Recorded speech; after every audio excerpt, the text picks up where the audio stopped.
Nag-viral sa social media ang insidente kung saan makikita ang tatalo ang guro at ang estudyante bago ito nauwi sa suntukan sa loob ng gymnasium sa Izalde National High School noong umaga ng Hulyo 27. Napagsabihan umano ng guro ay isang estudyante dahil sa pagsusuot ng hikaw sa nalabag sa patakaran ng paaralan. Dahil dito, nagalit umano ang estudyante at sinubukan suntukin ang guro. Ngunit napigilan ng iba pang mag-aaral. Biglang dumating ang kapatid ng naturang estudyante at umano'y bigla na suntok ang guro mula sa likuran. Pagkasunod ng pinagsusuntok ng mga kapatid ang guro, bago sila naawat ay ibang mga estudyante. Nagtamo ng mga pinsala ang guro at agad sumaalim sa medical na pagsusuri at paggamot. Kaya, batay sa investigasyon ng Macog Municipal Police Station, nasa gym ang guro at pabalik na ang estudyante sa kanilang silid-aralan dahil matapos ang process. Isinailalim na sa aksyon na guidance office ng paaralan ng insidente habang nasa pangangalaga ng Municipal Social Welfare and Development Office o MSWDO ang dalawang estudyanteng sakop. Ayon kay DepEd 11 spokesperson Hinilito Atelio, hinihintay pa nila ang final na opisyal at ulat mula sa School Division Office ng Davao de Oro upang matukoy ang mga sumusunod na hakbang kaumpor. Samantala, nagsagwa na rin ang hiwalay na investigasyon ng DepEd Davao de Oro Social Division. Ako pala si Raquel Akbar Sarmiento Floresta, nagbabalita. Magandang araw. May go signal na mula kay Pangulong Ferdinand Marcos Jr. para buksan sa publiko ang tax record ni Vice Presidente Sara Duterte para magamit bilang ebidensya sa kanyang impeachment trial sa Senado. Kinumpirma ito ng Presidential Communication Undersecretary Claire Castro na nagsasabing maaaring gamitin ng magkabilang panig ang mga record bilang bahagi ng paglilitis. Nakaharap ang Vice Presidente sa mga reklamong may kaugnayan sa umano'y maling paggamit ng pondo ng bayan. Hindi maipaliwanag na yaman, tiwalian at pagbabanta laban kay Pangulong Marcos sa unang ginang at sa dating Speaker ng Kamara. Kinakailangan ng pahintulot ng Pangulo bago maibigay ng Bureau of Internal Revenue ang mga tax record ng isang taxpayer. Nakatakdang ipagpatuloy ng impeachment court ang paglilitis sa ika-3 ng Agosto.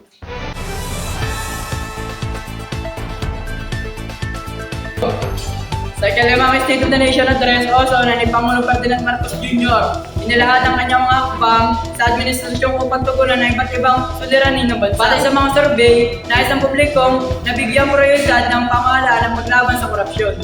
Nangunguna sa pinakamataas sa porsyento ang gusto nilang marinig na pananagutan ng issue ng korupsyon.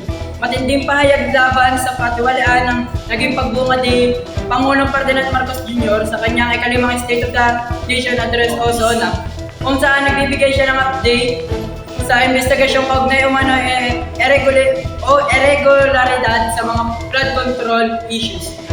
Iginilit ng Pangulo, hindi ako Pangulo ng pamilya, hindi ako Pangulo ng aking kaibigan, ako ay Pangulo ng Pilipinas at ang tungkulin ko ay sa inyo mga kapwa Pilipino. Ako si Rodin Cormina Soge, nag-uulat, magandang araw.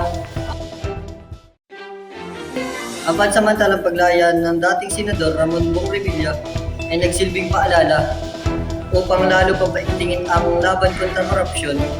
Ito ang payag ni Ombudsman Jesus Crispin Remulla matapos payagan ng Sandigang Bayan, 3rd Division, kumpiyansa ni Revilla sa kasong may kaugnayan sa umano'y Ghost Flood Control Project sa Bulacan. Narito ang report ni Akbar. Matapos ang 6 na buwan sa kulungan, eksaktong 6:15 p.m. sa araw ng July 31 na makaalis ang convoy na sinasakyan ng Revilla mula sa New Quezon City Jail, Nail Dormitory. Matapos maglagak ng 1 milyong cash bond na iluto sa kanya, pansamantalang nakalayas si dating Senador Ramon Bong Revilla Jr.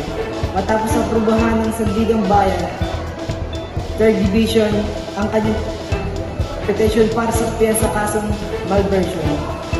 Ang kaso ay may kaugnay sa umano'y Ghost Flood Control Project sa Pandig, Bulacan. Greenman, nahindigan ang The Office of Ombudsman sa kanilang trabaho, gagawin daw nila lahat para sa makikitang matibay ang ang evidence of guilt laban sa dating senador. Sa isang post online, makikita ang kasama niya ang kanyang pamilya at pinagpasalamat ang kanyang paglaya. Panibagong kasaysayan ang isinulat ni Philippine Tennis Station na si Alex Ayala matapos itong talunin ang world number 1 at 4-time Grand Slam champion na si Naomi Osaka. Sa loob lamang ng 1 oras at 16 na minuto, ipinakita ni Ayala ang kanyang husay at determinasyon upang maselyuhan ang kauna-unahan niyang pagpasok sa finals ng isang WTA 500 tournament. Ayon kay Ayala, isang malaking karangalan ang makalaban sa Osaka. Dahil dito, isang hakbang na lamang ang layo ni Alex Ayala na isa na namang makasaysayang tagumpay at patuloy niyang itinataas ang bandera ng Pilipinas sa mundo ng tennis. Ako si Eunice Rivera, nagbabalita, magandang araw.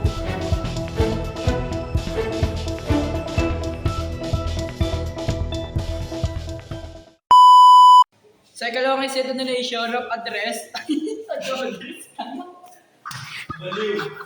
Bago nga. Ang pansamantalang paglaya ni Ram... 1, 2, 3, go. Ayun. Lagyan mo din.